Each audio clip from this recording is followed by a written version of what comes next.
বছর জিন্দেগিতে, 60 বছর জিন্দেগিতে আপনি যা কিছু করতেছেন সব কিছু কিন্তু ফেরেশতারা লিপিবদ্ধ করতেছে।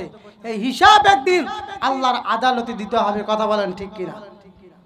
আল্লাহ রাব্বুল আমিন বলেন, ওয়া ইন্না আলাইকুম লাহাফিযিনা কিরামান কাতিবিনা ইয়ালামুনা মা তাফআলুন।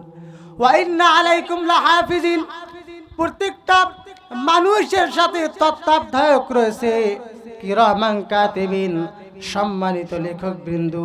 ইয়ালামুনা মা তাফআলুন, মানুষ যা কিছু করে সব কিছু ফেরেশতারা জানে। কার কথা বলেন? আল্লাহ তাআলার কথা।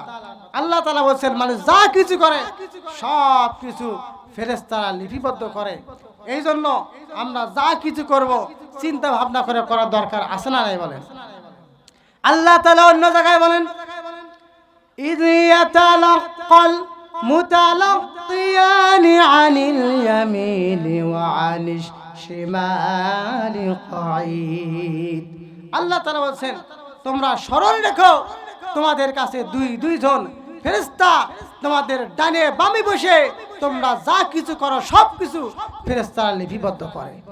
শুধু তাই নয়, আল্লাহ তাআলা অন্য জায়গায় বলেন, মা ইয়ালফিযু মিন কাওলিন ইল্লা লাদাইহি রাকীবুন আতীদ।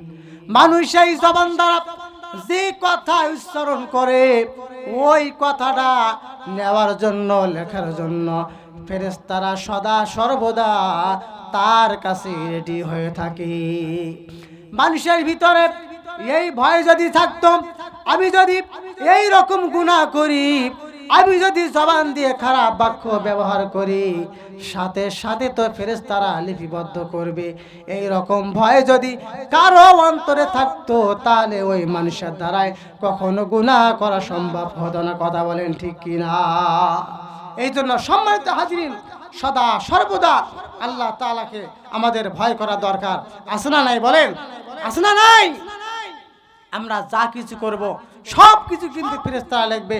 আল্লাহ তাআলা বলেন প্রত্যেকটা মানুষের আমলনামার ডায়েরি আছে। প্রত্যেকটা মানুষের, মানুষ যা কিছু করবে সব কিছুর হিসাব একদিন আল্লাহ তাআলাকে দিতে হবে। আল্লাহ রাব্বুল আমিন বলেন, ওয়া নুখরিজু লাহু ইয়াওমাল কিয়ামাতি কিতাবাই ইয়ালকাহু মানশুরা। আল্লাহ রাব্বুল আমিন বলেন মানুষের আমলনামার কিতাবটি কিয়ামতের দিন তার ডান হাতে দেওয়া হবে অথবা বাম হাতে দেওয়া হবে। এরপরে বলা হবে, ইকরা কিতাবাকা কাফা বিনাফসিকাল ইয়াউমা আলাইকা হাসিবা।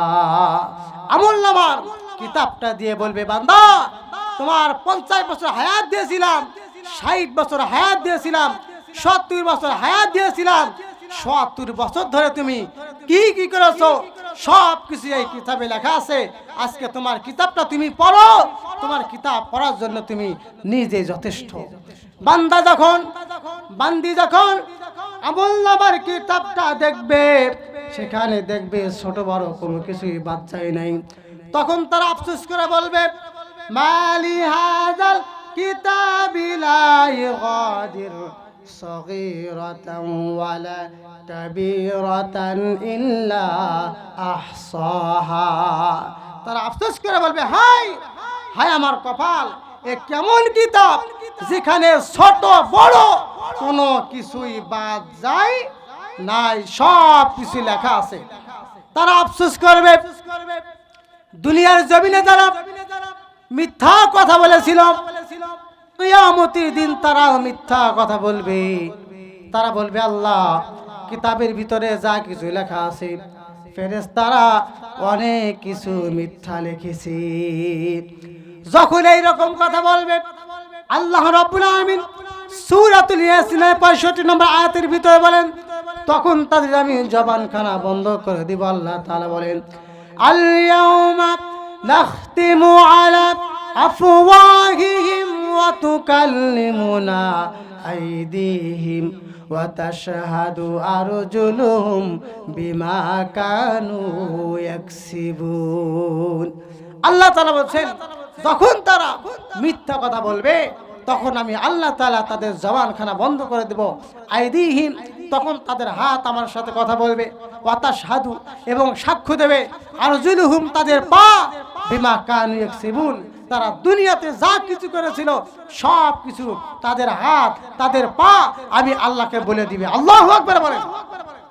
শুধু তাই নয়, আল্লাহ রাব্বুল আলামিন কুরআনুল কারীমের ২৪ নম্বর সূরা সূরাতুন নূরের ২৪ নম্বর আয়াতের মধ্যে আল্লাহ তাআলা বলেন, ইয়াউমা তাশহাদু আলাইহিম আলসিনাতুহুম ওয়া আইদিহিম ওয়া আরজুলুহুম বিমা কানু ইয়ামালুন। আল্লাহ তাআলা বলেন সেদিন যখন তারা মিথ্যা কথা বলবে তখন তাদের জবান যে আমি আল্লাহ তাআলা বন্ধ করে দিবই। আলসিনাতুহুম, তখন তাদের জিহ্বাটা আমার সাথে কথা বলবে। ওয়া আইদিহিম ওয়া আরজুলুহুম, তাদের হাত তাদের পা আমার সাথে কথা বলবে। বিমা কানু ইয়ামালুন, তুমি যা কিছু করেছিলে সব কিছু আল্লাহ তাআলাকে বলে দিবে। সম্মানিত হাজিরিন, আমার জিহ্বা, আমার হাত, আমার পাও কিন্তু আমার বন্ধু নয়। আমরা যা করব সব কিছু আল্লাহ তাআলাকে বলে দিবে। কথা কি বোঝেন না আপনারা? এই জন্য যা কিছু করব চিন্তা ভাবনা করে করতে হবে। কোনো খারাপ কাজ করতে গেলে সেখানে আল্লাহকে ভয় করতে হবে। আমাদের সাথে ফেরেশতারা আছে, আমরা যদি খারাপ কাজটা করি তাহলে ফেরেশতারা লিপিবদ্ধ করবে। এই ভয়টা করার দরকার আছে না নাই বলেন? যারা পৃথিবীতে জান্নাতের সার্টিফিকেট পেয়েছিলেন তারা আল্লাহ তাআলাকে কি রকম ভয় করেছিলেন শোনেন। প্রথম খলিফা হযরত আবু বকর রাদিয়াল্লাহু, তিনি আল্লাহ তাআলাকে কি রকম ভয় করতেন। তিনি মাঝে মধ্যে নির্জনে বসতেন। নির্জনে বসে আকাশের দিকে তাকিয়ে তিনি পাখিদেরকে দেখে বলতেন, ইয়া লাইতানি কুনতু উসফুরা। তিনি পাখিদের দেখে বলতেন, ও পাখিরা, আমি যদি আবু বকর মানুষ না হয়ে যদি পাখি হতাম। মাঝে মাঝে বলতেন, ইয়া লাইতানি কুনতু ওয়ারাকা। গাছের পাতাকে বলতেন, গাছের পাতা, আমি যদি আবু বকর মানুষ না হয়ে গাছের পাতা হতাম। ইয়া লাইতানি কুনতু গুসা, আমি আবু বকর মানুষ না হয়ে আমি যদি খড়কুটা হতাম তাহলে কিয়ামতের দিন আল্লাহ তাআলার আদালতে আমি আবু বকরকে জবাব দেওয়া লাগতো না। কি রকম আল্লাহর ভয়! অথচ তারা জান্নাতের সার্টিফিকেট পেয়েছিলেন। হযরত ওমর রাদিয়াল্লাহু ক্ষমতায় ছিলেন, তিনি আল্লাহকে কি রকম ভয় করতেন দেখেন। তিনি একদিন রাষ্ট্রের মোমবাতি জ্বালিয়ে রাষ্ট্রের কাজ করতেছেন। হঠাৎ করে তার কিছু ওয়ারিশ তার কাছে এসেছেন পার্সোনাল কথা বলার জন্য। হযরত ওমর রাদিয়াল্লাহুকে বললেন, আমরা পার্সোনাল কথা বলার জন্য আপনার কাছে এসেছি। হযরত ওমর রাদিয়াল্লাহু তিনি বলে, একটু অপেক্ষা করো। তিনি রাষ্ট্রের মোমবাতিটা নিভিয়ে দিলেন, নিজের পার্সোনাল মোমবাতিটা জ্বালিয়ে দিলেন। এইটা দেখে তার ওয়ারিশারা একটু হাসাহাসি শুরু করলো। খলিফাতুল মুসলিমিন এই জন্য এইরকম কেন করলো? খলিফাকে যখন প্রশ্ন করলেন, খলিফা ডাক দিয়ে বলেন, আমি এতক্ষণ যে মোমবাতি জ্বালিয়ে কাজ করলাম এটা হলো জনগণের টাকার মোমবাতি। আমি তোমাদের সাথে যেহেতু পার্সোনাল কথা বলবো, জনগণের টাকার মোমবাতি দিয়ে যদি আমার নিজের পার্সোনাল কথা বলি তাহলে কিয়ামতের দিন আল্লাহর আদালতে আমাকে জবাব দেওয়া লাগবে। কি রকম ভয়! অথচ যারা ইসলাম বিরোধী যে দলগুলো আছে এগুলো লক্ষ কোটি কোটি টাকা পাচার করে, তাদের ভিতরে আল্লাহর কোনো ভয় আছে? কোনো ভয় নাই।